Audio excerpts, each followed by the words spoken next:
everyone. Welcome back to the Earthdawn Survival Guide, a podcast for novices and masters alike, like you, like me, like Josh. We all aspire to be more like Josh. I am Dan, and of course, here's Josh. Hi, everybody. And on today's podcast... Thank you for joining us. Exactly. Thank you for joining us for another week of insanity. We promise not to go on quite as long as we did last week. No, of course not, because Actually, today... I can't promise that. We can try, though. I'm going to try not to make Josh spit any water here while he gets a drink. Today, we're going to talk about all things dazzle and swashbucklerish, because we're going to talk about Swordmasters. I know people are going to say it's about time, and I know those aren't real words, but I don't really care. It's late, and He's I got to keep Josh laughing at the face that I'm making. I got to keep Josh laughing this late at night. Making. Yeah. But so pretty much that's it. We answered a bunch of emails last time around. If you have any questions for us or anything we're going to talk about here tonight, if we missed something we're going to talk about for Swordmasters, because I think we've had a couple of people ask about Swordmasters recently. Email Just last week. Yes. He says with air quotes around. As we discussed last week, how we were going to be discussing anyway. Swordmasters this week. So please feel free to email us at edsgpodcast@gmail.com. All 10% of you that are still listening at this point, yes, by all means. We can actually track when people are listening to the episodes when they drop off. So the funny thing is about we have, I think, 85% retention until the last 2 minutes. So nobody hears us get to say goodbye. So every time we say a different goodbye, like I do, quarter of you don't even pay attention. It's fine. They get the bulk of it. It's okay. I think actually it is very, to talk about metrics for a moment, we are actually not that concerned with metrics, but we like looking at them. No. We actually have, of our listenership, we have a very significant percentage of them basically stay through the whole episode. Yeah, which is great. 5% or so. And I love that. I really do. Honestly. I just look at it to see what were we talking about here. We had 100% retention. I don't even have a clue. So every once in a while I look at them and go, what kept them listening then? So anyway, but today it is Swordmasters. And as I said, we've had a lot of inquiries about Swordmasters recently. High circle, low circle, doesn't really matter. Apparently, people play Swordmasters a lot. I actually I've never played a Swordmaster. Swordmasters are great. I say that about every discipline, but I feel like I have to, it is true of every discipline. Well, we originally said that we would have to cut this episode in half because we have so many pop culture references for Swordmasters. Sometimes we struggle to find pop culture references for not this one. Some disciplines. Warriors not this easy. one. Beastmaster was obvious. And thieves were pretty cool. But this one, I mean, I'm going to just label off the first 5 I can think of. The Three Musketeers. Zorro. Well, there's 3 right there. Exactly. Highlander. Any samurai movie you've ever seen. The Dread Pirate Roberts. The Jedi. Inigo Montoya. Swordmasters all. I don't know that I would put the Jedi as Swordmasters. Well, they got to learn some of it. Right, but so, and this is what we'll get into in this discussion. Exactly. Is that a big part of the Swordmaster is presentation. And flash. So yes. A big part of the Swordmaster is So, okay, I'll take the Jedi's skill, but not their show, because they don't show. That's right. Because the Jedi are not, the Jedi, honestly, if I had to, put a discipline on the Jedi, the Jedi would be warriors. Fair. Because there is a very, there's more complex than that, but if you're talking about the Jedi as the iconic, lightsaber wielding, they have a very warrior. There's a nobility to that. They are a monastic order. Yes. The warriors are divide them up into, they have their philosophy and their approach toward violence is very warrior-like. Yes. So, the Swordmaster is the Jedi are not, for the most part, Swordmasters. They are masters of the sword, which is to say the lightsaber, but they are not Swordmasters. Fair. So, now that we've made that distinction, just so we can split hairs, this is your classic Errol Flynn movie character. Yes. Swashbuckler. Errol Flynn's Robin Hood Yes. is a Swordmaster. Yes. Kevin Costner's is an archer, but there's a difference. Kevin Costner's is not a Swordmaster. It's a fine line. Perfectly fine movie. Absolutely. But Errol Flynn's Robin Hood is a Swordmaster. The Swordmaster draws very heavily on the pulp theme, like pulp adventure, pulp fiction, not Quentin Tarantino's movie Pulp Fiction, but the dime store the novel, pulps, the pulp swashbucklings, the dime store novels, the Three Musketeers, like stuff in that kind of tradition, where the skill with the blade is equally balanced by skill with words. Cyrano de Bergerac, to take a deep cut, he is very swordmastery. Yes. Inigo Montoya, I mentioned earlier. Inigo Montoya. But yeah, no, like Swordmasters, you cannot swing a dead cat in pop culture without running into Swordmasters. Without finding one. Yes. Yes. Even the 13th Warrior, I think, was more Swordmaster than Warrior, but that's just me. So, another deep cut. Anyway, so yeah, oodles of references for Swordmasters. But my favorite part, as I was talking to Josh right before we hit the record button on this episode, is the description listing in the 4th edition actually uses the word panache. Because they demonstrate quickness, flash, and panache in a fight. Yeah, it's a great word. Yeah, like the point of the Swordmaster, as we kind of alluded to here, is style. Like, they are good with a weapon. Like, that is part of their thing. Yeah. But their philosophy, whereas the warrior, who we've talked about before, is more about being very, very good, and the idea is to win the battle, is to win the war, is to, like, is to defeat whatever the opponent, period. Basically like the Sun Tzu rules of war, like the objective, like you have the objective and you achieve the objective. The Swordmaster is very... The warrior doesn't like killing, but recognizes it as something that is sometimes necessary, and approaches it with the gravity that they feel that deserves. Swordmaster is dying's ugly. Let's it's like they don't necessarily like to kill, but it's an ugly task that is sometimes necessary. So let's pretty it up. Like not in the show. Yeah, like not in the let's see how creative I can get with the spatter patterns, but it's more like no.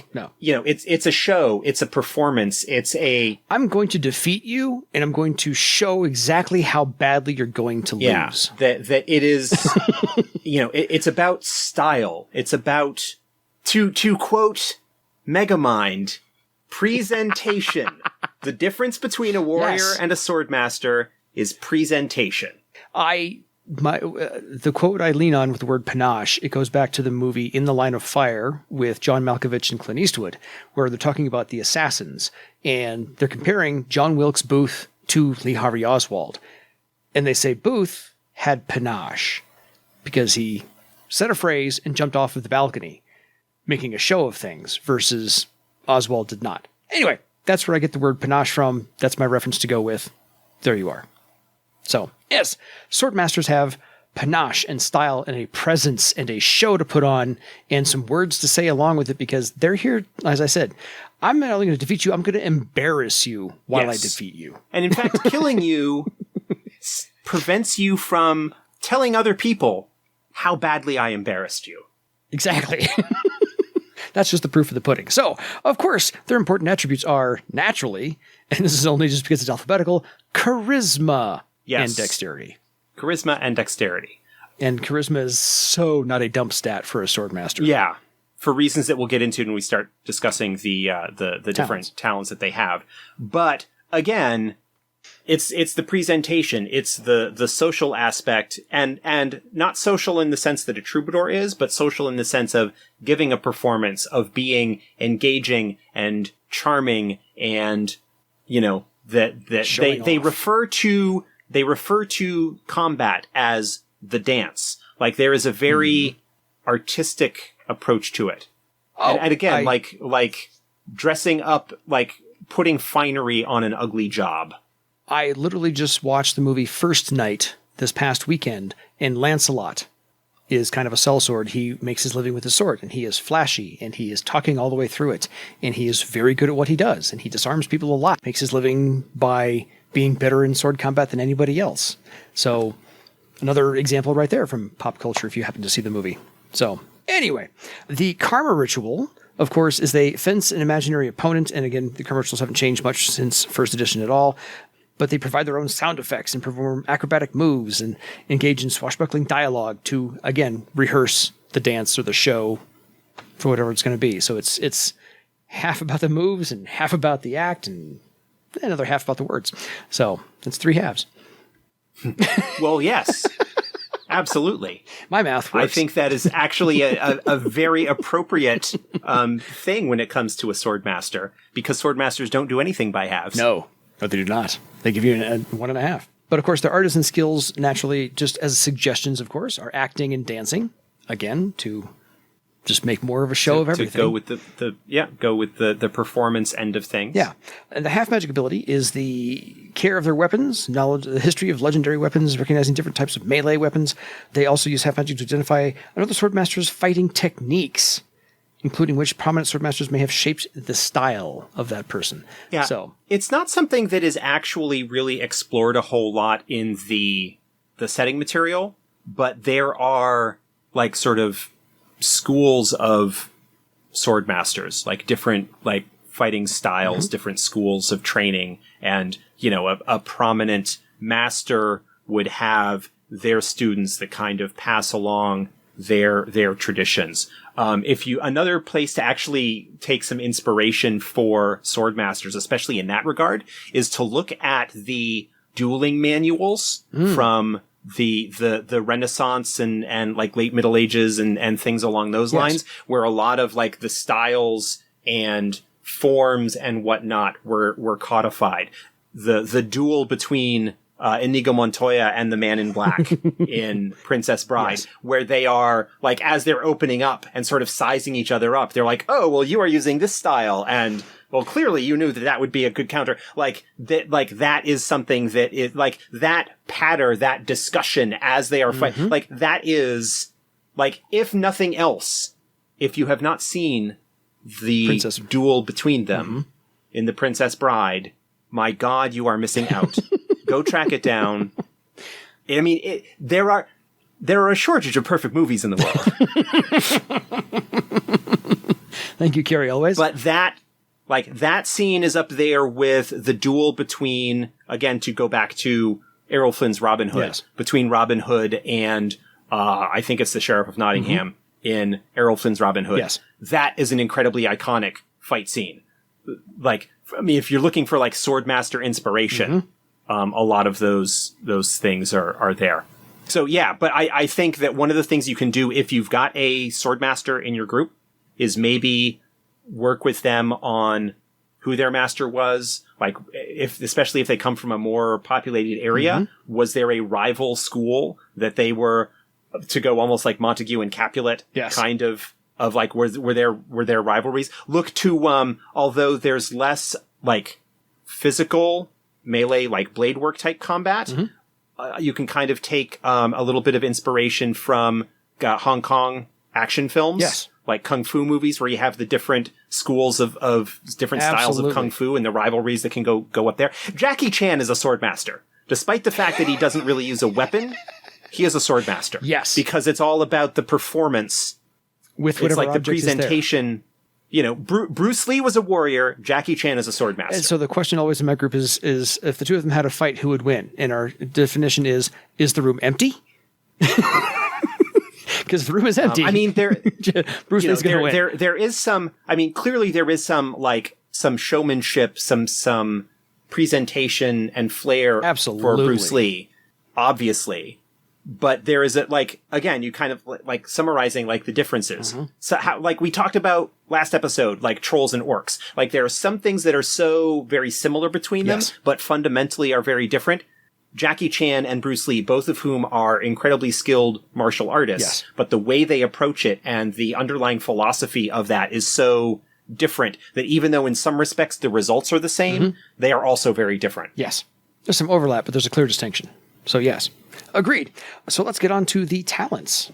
One last thing actually before we get to talents, because you didn't mention this. Well, durability, yes, but Swordmasters, while they are called Swordmasters... Oh, right. I was going to bring this up. They are not limited to fighting with swords. It is the most common weapon that Swordmasters use, but Swordmasters can fight equally well with any weapon. Typically, they will have a chosen weapon that they use. Yes.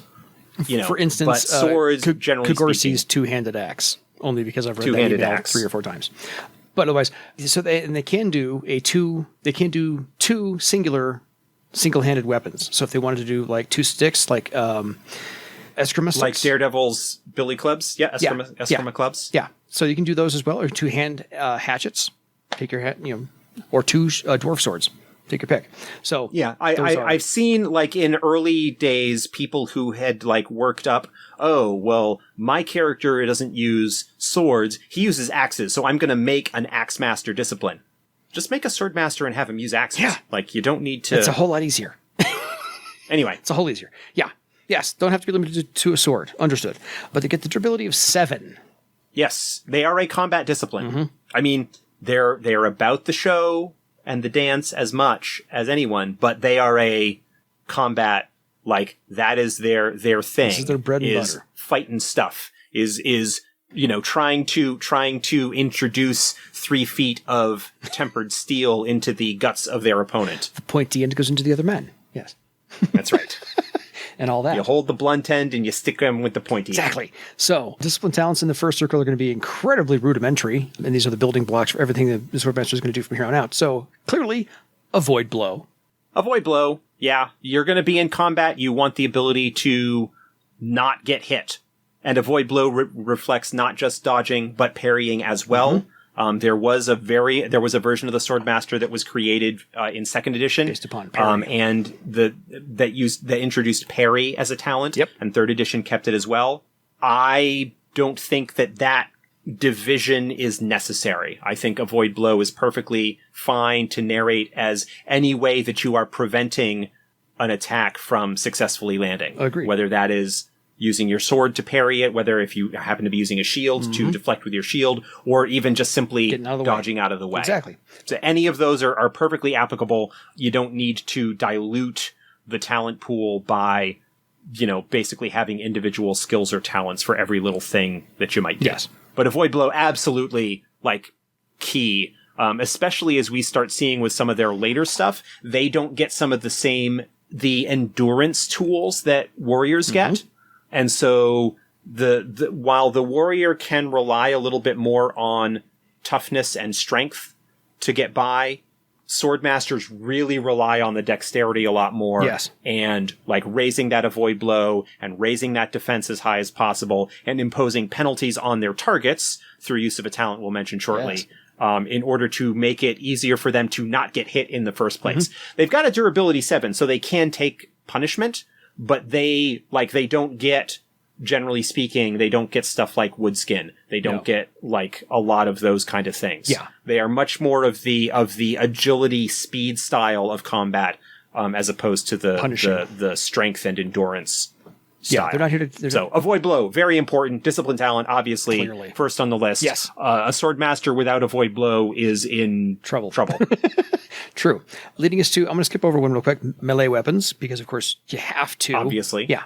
Big duh. So then we'll go back to the other ones, which are maneuver, which is sorely underrated as a talent, I always feel. Yeah. Maneuver has seen a little bit of change from various editions. Original version of maneuver, basically you would sacrifice your attack 1 round in order to potentially get a bonus to your attack the subsequent round. The idea was originally that you would roll maneuver, and that would set your physical defense for the round. Yeah. And if you did not get hit at all during that round, then you would get a bonus to your attack. Couple of drawbacks there is that there's a lot of if coming off that plan. There's some if that's coming off there, but also that the amount of bonus that you would get from your maneuver was not really worth sacrificing an action in order to get. Right? Basically, if you calculate odds and stuff like that, you can sort of figure out what your average damage per round would be. Yeah. Okay? You can crunch those numbers and figure out based against a certain physical defense, what your damage per round, certain defense and armor ratings, what your damage per round would be. And sacrificing your action for a round lowers your average damage per round, your DPS, for lack of a better term. In order for maneuver to be worthwhile mechanically, it should provide approximately that same kind of benefit so that you are maybe hitting only every other round, but hitting for about the same amount that you would with 2 standard actions. Now, there is an argument to be made that numerical equivalence and superiority or whatever is not the be-all and end-all, and that going with maneuver as a style thing, even if it is perhaps less mechanically advantageous, is still something that stylistically is really appropriate for the Swordmaster. I would agree with that. That is a valid take. Anyway, the original version of maneuver is available now as a knack. If people really like the old style, we sort of brought it back. But basically the idea is with maneuver, it provides you a bonus to your physical defense rather than just replacing it. It just provides a bonus. And it also provides a bonus to damage. Both good. So, but it's a simple action, so it can be done in conjunction with your regular attack every round. And so it costs some strain. It provides maybe a little bit of bonus. It does actually sort of increase potentially your defensiveness and your damage output. And it keeps it simple. And so, yeah. Love maneuver. Always underrated. Moving on to, as we said earlier, taunt. Taunt. Yes, this is not, regardless of mechanics. This is a style probably choice. one of the. You have to. This is one of the probably one of the definitive Swordmaster talents. There's another one that they get later. We'll talk about that one. But taunt is really like Swordmaster. This is basically the I will taunt you a second time. I will say some things about you and distract you or enrage you or make you upset in some manner that provides you penalties to your to tests that you might want to do. Basically, so I maneuver and boost my physical defense and taunt you and reduce your attack steps, making it even harder for you to hit me in the first place. And basically playing into that like style of Swordmaster is best to not get hit. In the first place. So. Gotta have. But this is one that can certainly bring a certain amount of role playing and improv and thinking on your feet on to how you can portray your character and their style as a result of that. A lot of flair in this one. Yes. And then, of course, because everyone gets it at first circle, thread weaving. Thread weaving. Yeah, gotta have that. So there is absolutely no argument to be made about replacing anything at first circle. Those are absolutely the bare bones foundation of your Swordmaster. Second circle, they get +1 to their social defense. Yes. I'm going to mention this now. It'll kind of become clear when we get through the progression. Most disciplines get, over the first 8 circles, they'll get +3 to 1 defense and to their what is considered their primary defense, and +1 to a secondary defense. So for a total of +4. Yeah. Swordmasters end up with +2 and +2. Yeah. So they get +2 social, +2 physical. Because they are such so balanced. And that is like an intentional thing. Of course. Whereas everybody else will have, like a warrior will have +3 physical defense and +1 mystic. I think is their other one. Something like that. Most magicians will get +3 to their mystic defense and +1 to a secondary. Yes. Swordmasters do +2/+2. And, they get that. So that's on purpose. But yeah, they start with the social defense, and they basically sort of alternate. No, I love the design of it, and I know it was intentional on purpose to balance that out. And I like the fact that they are unique in that because they're equally social as far as in physical. So their second circle discipline talent is first impression. We've talked about this with a bunch of other disciplines. Yeah. First impression as the social side of the Swordmaster, they did not really get. Taunt is kind of social, but first impression is the real social talent, first social talent that they pick up. And like that plays right into their presentation. Like, I have arrived. I am here. Aren't I amazing? Don't you love me? Aren't you impressed? The David Lee Roth thing. I got you. Okay. Sorry, pop culture reference. Third circle, they get the karma point spent on interaction tests. Again, tending toward their social aspect. Yeah, leaning into a little bit of their social aspect. But their discipline talent, I think, is what you're referring to, riposte. Riposte, yes. This is basically the Swordmaster's turning the attack on the attacker. Turning the attack on the opponent. It can only be done against actual melee weapon attacks. Without a knack, you can't riposte unarmed attacks like claws or Beastmaster or anything like that. There is a knack available that allows you to do that. But it is the Swordmasters, whereas the warrior, for example, with Air Dance gets their potential extra attack from that. Yeah. the Swordmaster's potential extra attack is in riposte. It is a defensive talent in that you roll it to potentially avoid. So it adds another layer of defense in there with avoid blow. Mm-hmm. And on top of that, once per round, you can use it to strike back at an opponent with your weapon. If your riposte roll is high enough to beat their physical defense, not only, and you avoided their blow, and you beat their physical defense, you hit them back, and you basically get another attack on them as a response to them attacking you. Very nice. Riposte very popular. Badass. Limited to one strike back per round, only because allowing more than that is broken. Fair. So avoid blow because of... Go ahead. Well, I was just going to say, only because there's nothing else at novice tier that allows that degree of multiple attack ability. Fair. Is that a word? Attackability? Well, yeah, the ability to make multiple attacks. Air dance allows you potentially one extra attack. Fair. So stuff like that. Avoid blow is a free action, and riposte is a free action. Just because people are going to want to ask, can they try avoid blow and then riposte if the avoid blow fails in the same round? No, I don't think so. I think you have to choose one or the other. Just want to make that clear, since we're on third circle. I'm not sure. An adept may not use riposte and another talent that negates being hit, such as avoid blow, against the same attack. Okay. 165 under the last bit under riposte in the player's guide. Good. I hadn't checked that one. Pretty sure. The caveat was in there. I wanted to make sure. Yep. Fair. Okay. I have the book in front of me. I could have easily flipped over there as well. No big deal. I had it. I just needed to flip to the right page. Fair. Fourth circle. They, of course, as you said, get the +1 to their physical defense. Again, balancing out the social defense. Yep. And they get a discipline talent of Heartening Laugh. Yep. This is one that allows the Swordmaster to boost the defenses of their allies and themselves against fear-causing effects, whether that is from a horror or battle shout or anything that causes a fear or intimidation effect. And it basically allows them to increase their defenses and I think give them a bonus to shake it off as well. Yeah, I just love the second circle was a social talent, first impression. Third circle was a combat talent, riposte. And fourth circle is Heartening Laugh, which is social. Is sort of social. Yeah, sort of social. So let's get to the options, since we're at fourth circle now. The novice talent options are in alphabetical order. Acrobatic defense, which I have always loved. It's where you this is change your physical defense.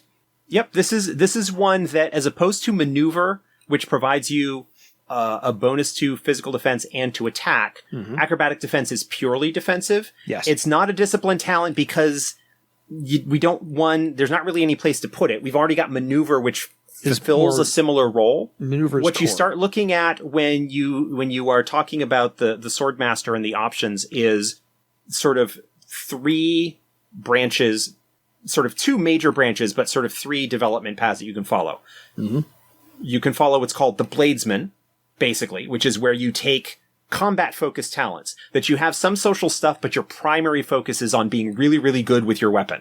Yes. And so with that, you would pick up anything that is more like actual combat focused. There's the Gallant, which is sort of the flip side of that, is basically going to be picking up all sorts of social stuff. That, they can fight with a sword, they're pretty decent at it, but their primary thing is the show. The show, wooing the ladies, impressing the locals, like all of that stuff. Okay? And then, of course, the third path is kind of striking a balance between them, sort of the more traditional Swordmaster. The Bladesman and Gallant in first edition were specialties that had some slight differences between a couple of talent choices and how their defenses were allocated. Those are basically now, based on the options that you pick, kind of defines which approach you're going to take. So acrobatic defense would be one that would be suited to a more Bladesman style, because there's another defensive thing. Like if you are going to be fighting opponents that are unarmed, where, or something like that. Acrobatic defense is also more useful against groups, whereas maneuver is more focused on a single opponent. So that's another reason to consider that. Absolutely. Anticipate blow. Another sort of more combat talent, another defensive type talent. This is one that is, whereas acrobatic defense is more of a boost your defense based against your opponent's physical defense, because that's the target number for it. Anticipate Blow is based on mystic defense. It's perception based. Yes. So those are two different paths of how you can be a more defensive combatant. Yeah. The downside of Anticipate Blow, obviously, is that you need to be acting fast enough. You need to have a little bit of a higher perception. You need to be acting before the opponent that you're going to be anticipating. Hence dexterity. So its use, so its use is potentially somewhat limited. It depends upon how squishy your character is.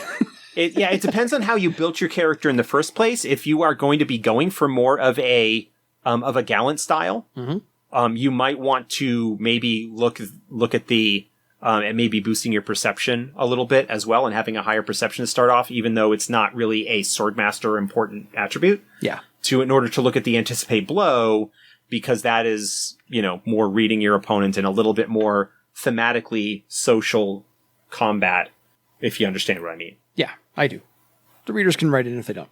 Or the listeners can write in. Danger Sense. Yep. Because of Danger Sense's relationship to ambushes and being able to react appropriately when caught by surprise, that is, it's in there as a potential situation.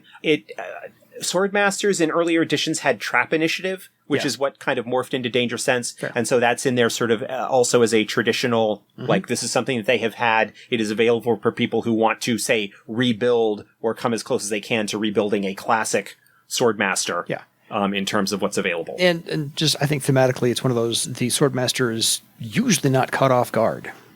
And so I think Danger Sense would play into that. Yeah, a little bit. Yeah. Distract. Yep.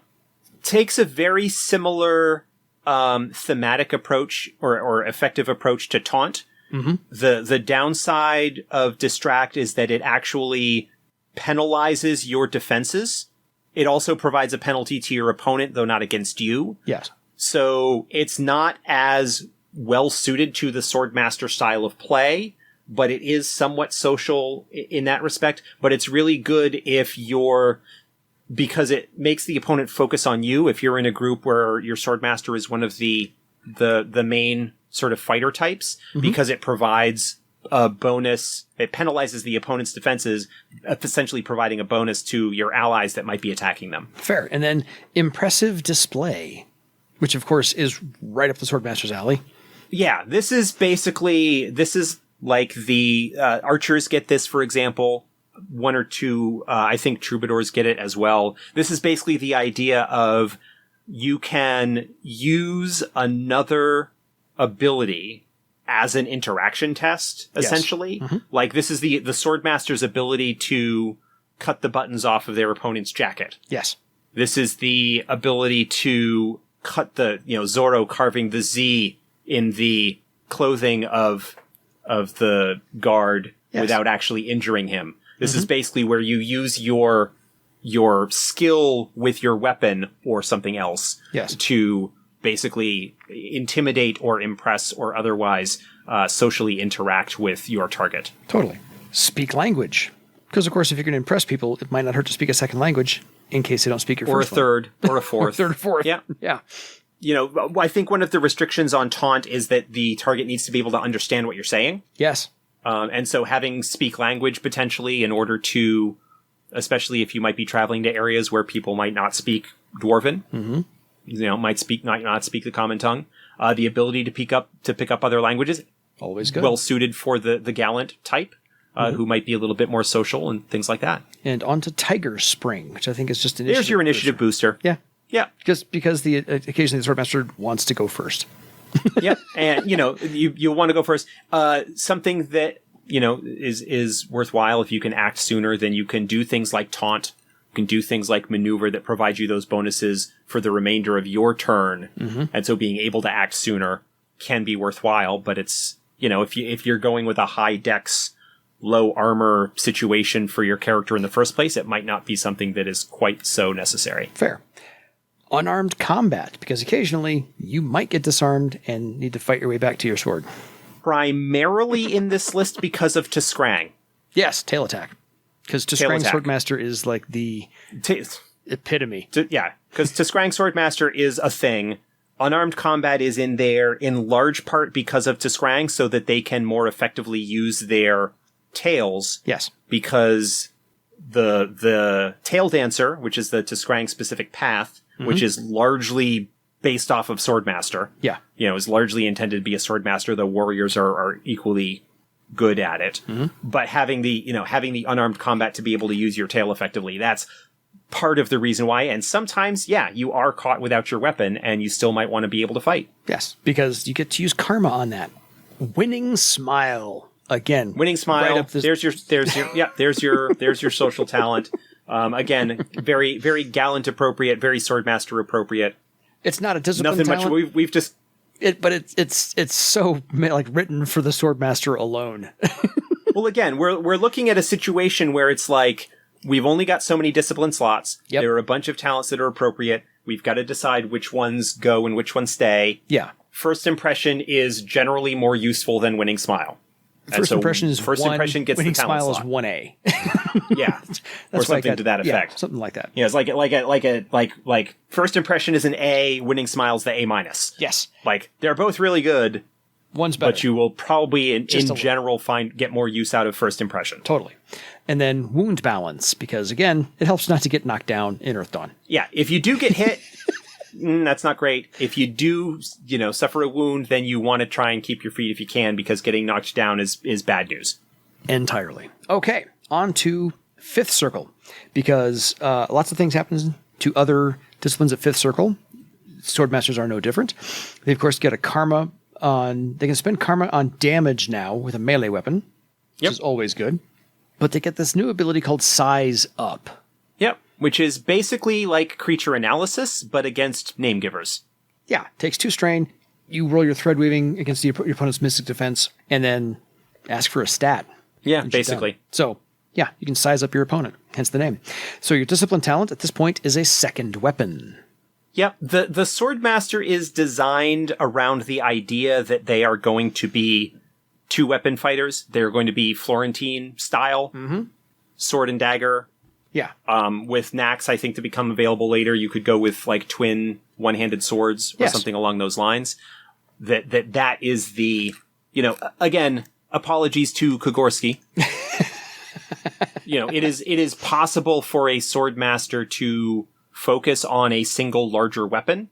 Their talent selection is not really geared towards it. And if that is the style, I strongly recommend you to talk to your game master about allowing you to use the all talents to advance option and pick something from the journeyman talent list that you would have there that you would advance as your 5th circle talent instead of second weapon.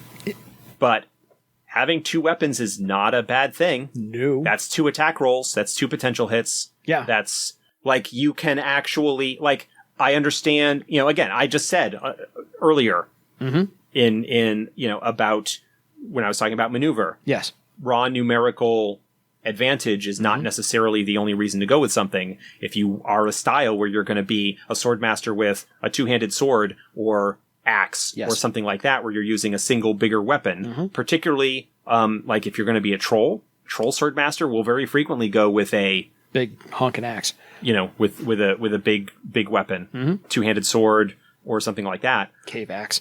The damage output that you would get from 2 smaller weapons tends to be a little bit higher than you get with a single big weapon, especially when you start factoring forge bonuses into it. And it's easier to get 2 + 3 bonuses, 1 on each sword, than to have a single +6 bonus on a larger weapon. Yeah. So, from a certain standpoint, the 2-weapon style, which is kind of seen as the default for the Swordmaster, is in that regard a little bit more effective.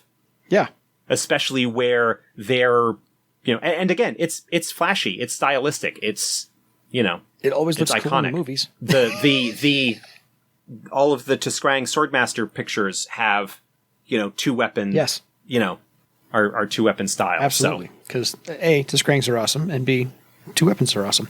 Moving on to 6th circle, they get, of course, the other bonus to social defense, now the total of +2, and they get disarm. Because that, again, is if you're going to be fighting other Swordmasters who are coming at you with 2 weapons, get rid of one of them, or take both of them. Exactly. Or, whatever. So that can be handy. There is a perhaps slight mechanical mismatch in one regard, where riposte only works against weapons, and if you disarm your opponent's weapon, you can't riposte them anymore. Yes. But generally speaking, if you disarm somebody's weapon, they're not going to be trying to hit you. 9 times out of 10. Unless they're really like tenacious. that can be, yeah. Or they're just scrambling with a tail attack. You know, so yeah, like having disarm, especially if you're going to be fighting against groups, making somebody take their action to go and retrieve their weapon. Oh, they're totally. not trying to hit you. Getting back into the Swordmaster's approach is to not get hit in the first place, if at all possible, as opposed to not worrying so much about getting hit and just being able to soak it. Yeah. You know, if you disarm your opponent, they can't hit you. Then the fight, if you, depending on how well you do, you might end the fight at that point if you successfully disarm them, depending on the circumstances. Yes. So you win. And sorry. And you could potentially use disarm in conjunction with impressive display. Yes. And really end the fight. Anyway. And their career socially and end their career physically. So onto 7th circle, you get a +1 to your initiative because it's about time. And then you get resist taunt because it's the ever escalating arms race, as we've talked about before. With other Swordmasters, if you can taunt them at 1st circle, you need to be able to resist them at 7th. Yep. I mean, perhaps ideally you'd want to get resist taunt a little bit sooner, but other things were better. Second weapon, second weapon. You know, I mean, you could make arguments either way from a design standpoint to perhaps flip disarm and resist taunt, but I couldn't see resist taunt in potentially being any earlier than 6th. I think getting the second weapon is a pretty clear choice for 5th circle. Yeah, more of a priority. I agree. So, no argument there. 8th circle, you of course get your next bonus to physical defense. Again, +2 now for each one of those. And, of course, just like the warrior, second attack at 8th circle. Yes, this allows you to make an additional attack with your primary weapon, whatever weapon that was that you made your initial melee weapons test is, which would be your main weapon. This does mean that at 8th circle, if you are fighting 2-weapon style, you could potentially have like 3 standard attacks plus your riposte. Yeah. You get your main melee weapons, you get your second weapon, and then you get your second attack on your melee weapon. Yeah. And then if they are attacking you with a weapon, you can riposte and potentially strike back. So potentially up to 4 strikes. We call that per round. The whirling dervish or the food processor method. Yeah. Well, that comes Blender, even later in spinning the blades. progression. Yes. But yeah, second attack, obviously, if you're going with the single larger weapon, second attack is much more useful at that point for you, because you are getting, your additional attack there. Yeah. And so that's where your two-handed swords guys, your axe guy, your big axe guys, your quarterstaff guys, would all potentially be taking advantage of that. Totally.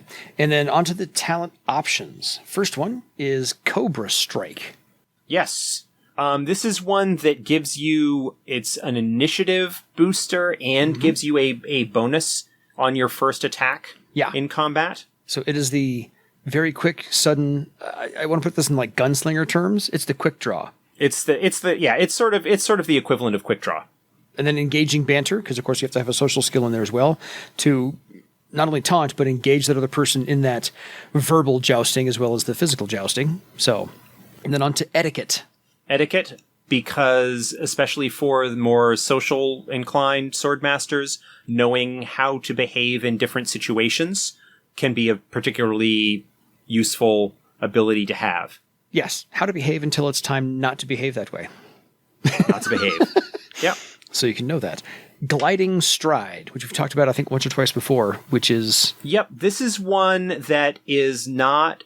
It basically allows the character to sort of move through the air, like sort of short-term limited flight, to potentially gain some altitude and things like that, to cross short gaps or chasms. Yeah. You can, if you roll well enough, you can gliding stride up to the top of a wall or something along those lines. It's a movement based talent, as opposed to air dance, which is also kind of like, but is more of an initiative booster. Gliding stride is the ability to gracefully move from point to point and, like rooftop to enhancing rooftop. that with magic so that you rooftop to rooftop, just being able to like kind of pull off some impressive maneuvers as you are engaged in the dance with your opponent. Totally. It's where you see Swordmasters on Crouching Tiger, Hidden Dragon. totally on the side of a ship.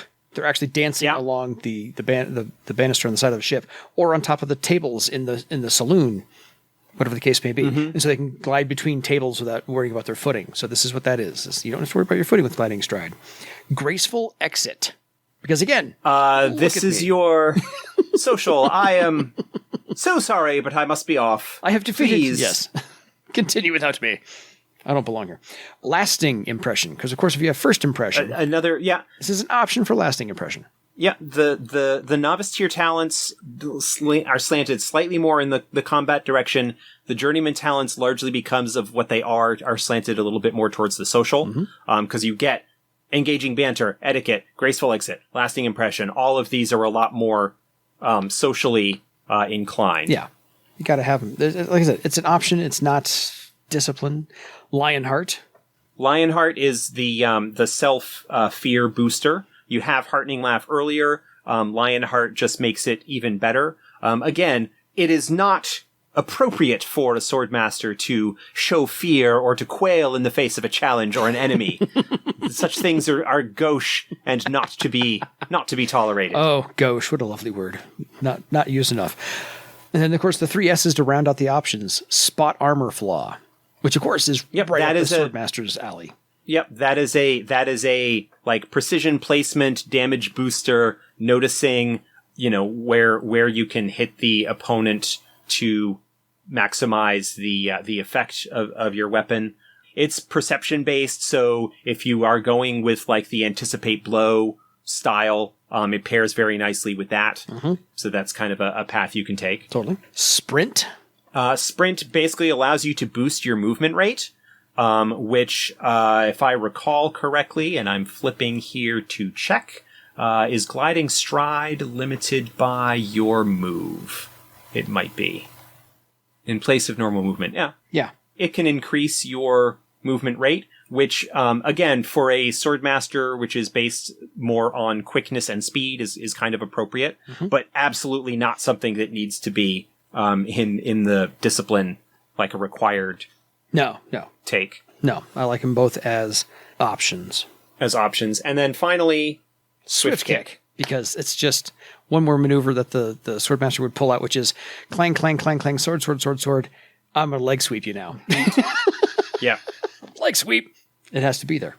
So, yeah, because the one thing that you may have noticed if you were kind of following along here with this, the Swordmaster does not get any ranged combat abilities. They don't get throwing weapons. They don't get missile weapons. No. They don't get either of those in their first 2 tiers of progression, because the Swordmaster is all about up close and personal. The focus on their up close and personal, the duelists, the focus on their chosen weapon.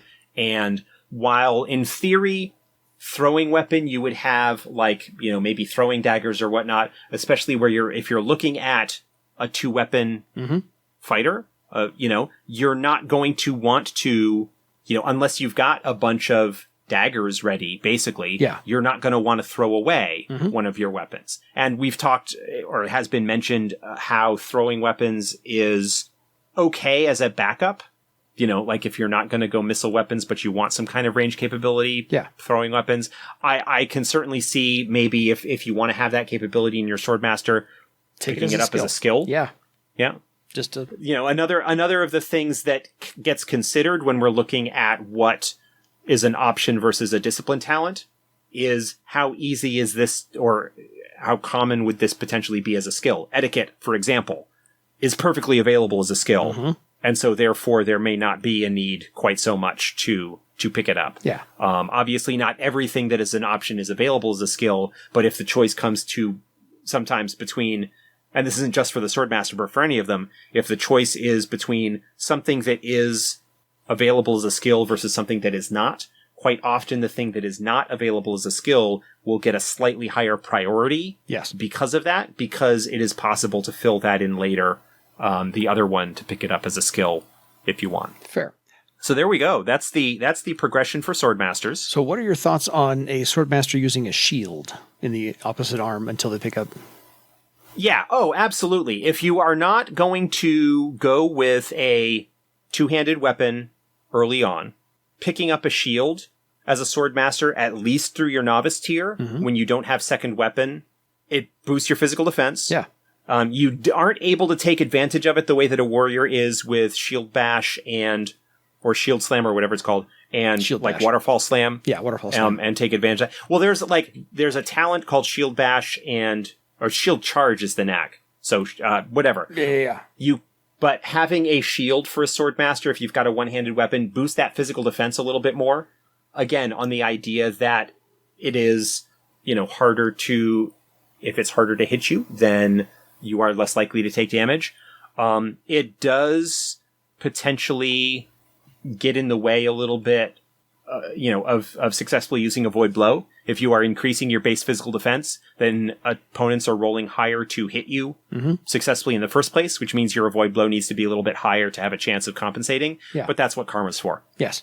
So just thought I'd throw that out there in case people had questions about shields and or Swordmasters, because if basically in your Novice progression, and part of this will be looking at what the rest of your group composition might be, is to either go like broadsword and shield, if you're going to be going with a slightly more defensive approach, or to go with a two-handed weapon, if you can afford it, troll sword, two-handed sword, depending on your race or whatever. Yeah. To go with the, that you might not, and at that point maybe relying more on maneuver and avoid blow and stuff like that for your defense, and being able to just dish out more damage. Yeah.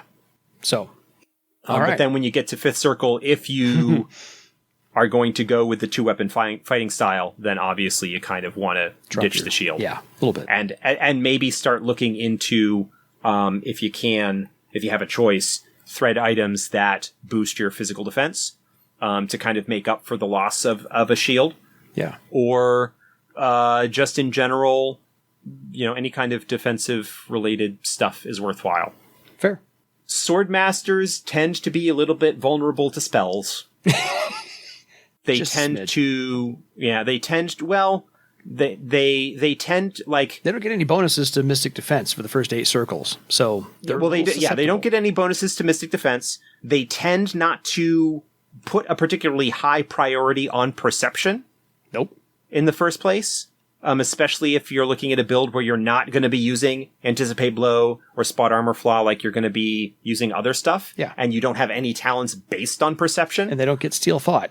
They don't get Steel Thought. Certainly not in the first 8 circles anyway. Nope. So that is the Swordmaster's weakness is stuff that targets Mystic Defense. If you can find any thread items or armor that actually boosts your that boosts your Mystic Defense. Armor. Yeah, Mystic Defense, yeah. Or Mystic Anything Armor. along Mystic those lines, Defense is those are definitely worth looking into.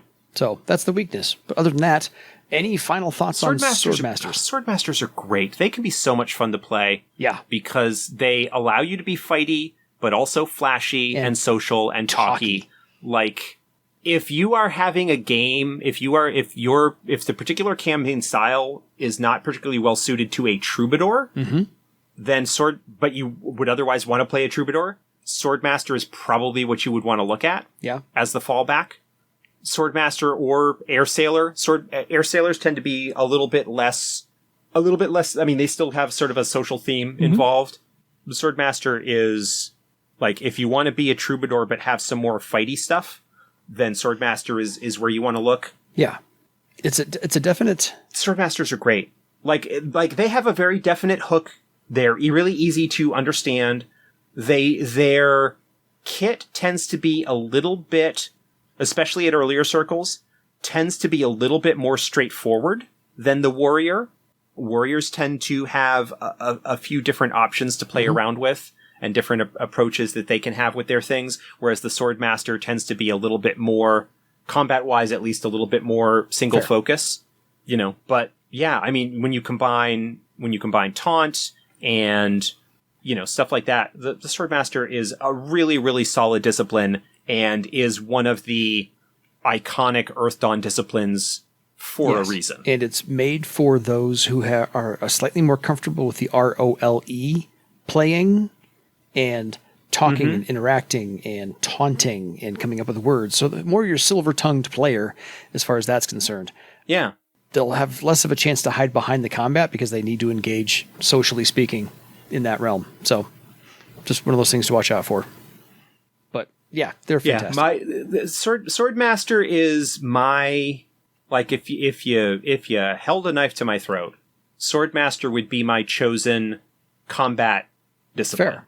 Like, I can find something, like, I really like Warrior. I like kind of the tactical options and stuff that they bring to bear. I like the raw force and aggression of the Sky Raider. You know, I like the really kind of unique aspect of the Beastmaster, if we're talking about the durability 7 disciplines. You know, I find something to like for all of them, but if you had to tell me to pick just one, it would be Swordmaster. I've never actually played one. Sorry. I'm not sorry. I'm not sorry about that being Swordmaster. Not sorry about it at all. I've never played one, but again, I haven't played all of them yet. But yeah, they're on my list. Getting there.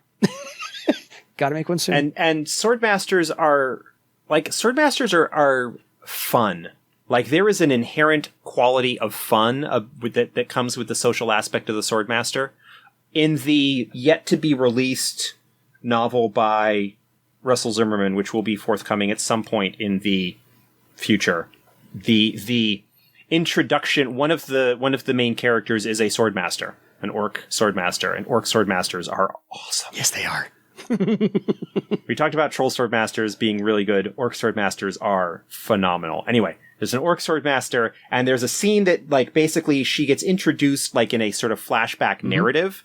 Like, oh, like, let me tell you about one of the people that we will probably meet, and tells a story about the Swordmaster to kind of introduce her as a character. And it comes back to real time, and our sort of POV's character who has just been introduced to this, her reaction is, oh, I like her. Which was exactly my reaction. Like, I read that scene with the Swordmaster, and I'm like, oh, I really like her. And the first word out of that scene is, oh, I like her. And I'm like, oh, yeah, absolutely. This is how that novel should read, yes. It's the way it should go. Yes.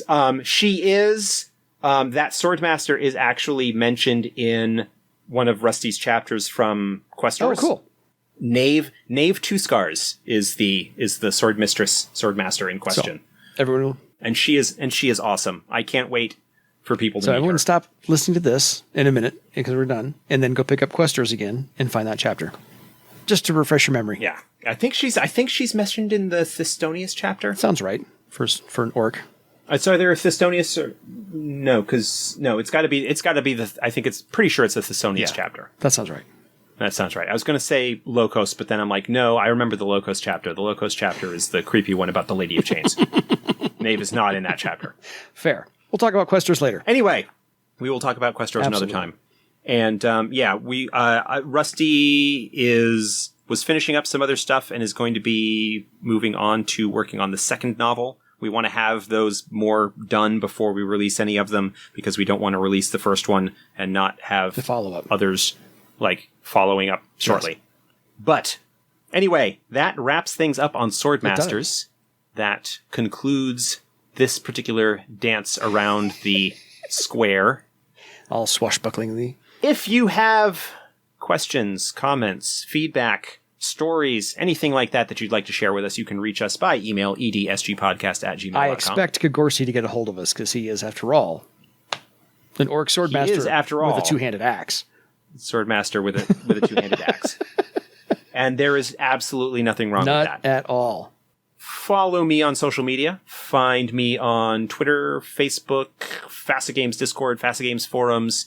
There are interviews and panels. At some point, if I can find a little bit of spare time to clean up the audio, we did a full company panel for Orichalcum, which is the Polish Earthdawn convention that they did online this year, of course, because everything is being done online this year. And we did a company seminar where we had the entire development team online, and it was recorded, and I have the audio from that, and I just want to clean it up a little bit. But it will be appearing in the feed at some point in the future if you want to catch the audio on that. It was about an hour and a half or so. It's also, I think, available on YouTube. Somebody posted the their screen capture recording of it. But that'll be coming along the pipe at some point. We've got we're looking to do Ulysses, who is our German publishing partner, but also has a branch in the US, is looking to do an online convention of their own, which is mostly going to be focused not so much on actual games, but on like seminars and so forth. We're looking at doing one or two things for that. So if you are following FASA or whatever, you will be notified of those. We are looking at potentially doing something for Gen Con Online, which is the last weekend, the very end of July, very beginning of August. That is something that is being looked at. So while we cannot meet in person, we like to do the best we can. Do the best we can to engage with people. And of course, as of the release of this, Empty Thrones is still going. If you have not backed that, great opportunity. If you are somehow missing other Earthdawn products, to pick those up, spread the word, share the love. Make the algorithm do its thing. As I was saying, make the algorithm do its thing. Like, share, subscribe, rate, review. All of that happy stuff. And then now it's time. And until next time, it is time for you to go make your own legend with Panache. Good night, everybody.